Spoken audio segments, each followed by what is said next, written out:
òfin lò ó tẹ̀ tí ìsì ẹsẹ̀ rẹ̀. Fárísì tó pe Jésù ó ní tó bá jẹ́ pé kúrò ní ìdánwò ní tòótọ́ ó yẹ kó mọ̀ ìdí ẹlẹ́sìn tó tó kọ́kọ́. Jésù jẹ́ ìmọ̀ràn tó wò. Ó ní sí ó ní ìgbàgbọ́ ọ̀sán. Ó pè tán rẹ̀. Ohun tí mo fẹ́ kó rí bẹ́ẹ̀ òun náà ní pé ẹni ìránṣẹ́ Ọlọ́run, ẹ̀mí ọmọ Ọlọ́run.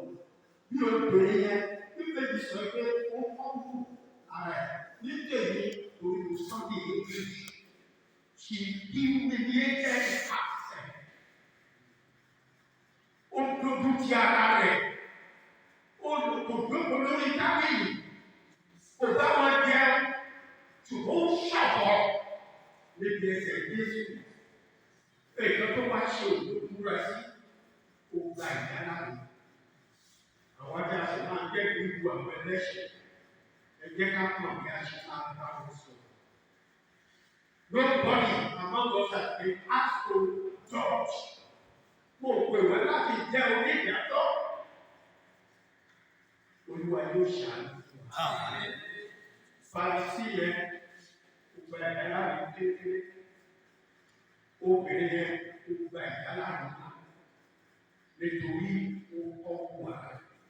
Ó mọra rẹ̀ ní ẹlẹ́ṣẹ̀. Ṣùgbọ́n gbogbo wa, àwọn àgbègbè àti ìdájọ́ ẹ̀ṣẹ̀ lọ. Irú àwọn tó kò wípé wọ́n dájọ́ ẹ̀ṣẹ̀ lọ, àwọn gan ló ṣubú sínú ẹ̀ṣẹ̀ yàrá.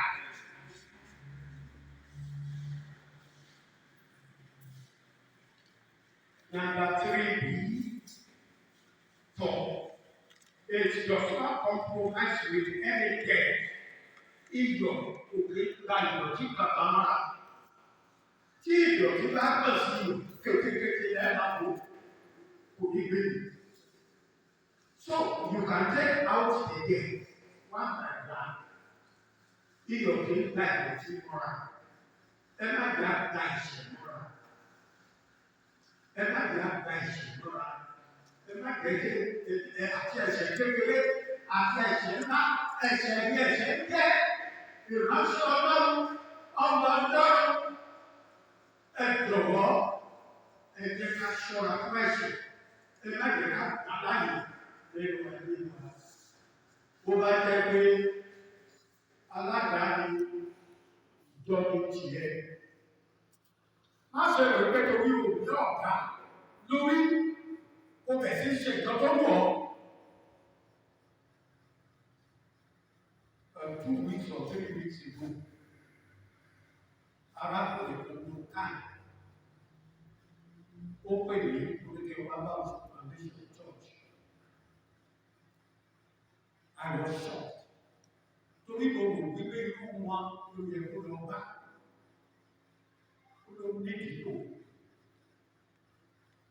Ìgbà tí a débi foundation, mo expect pé bàbá gbogbo àwọn aláṣọ fún bẹ́ẹ̀. Àṣẹ ìwé nìkan ló pè pé kí wá ṣe foundation church. Wọ́n sì wá gbé kí ní sórí tébù mi iyọ̀ ìfúnpò of salt. One candle àbí one packet of candle ní ìwé tí wọ́n kò tí ì ju ọ̀sẹ̀ mẹ́ta oṣù. Pákẹ́tì ìṣáná kò máa bẹ́ẹ̀. Bíbélì kan tuntun kó wà bẹ́ẹ̀.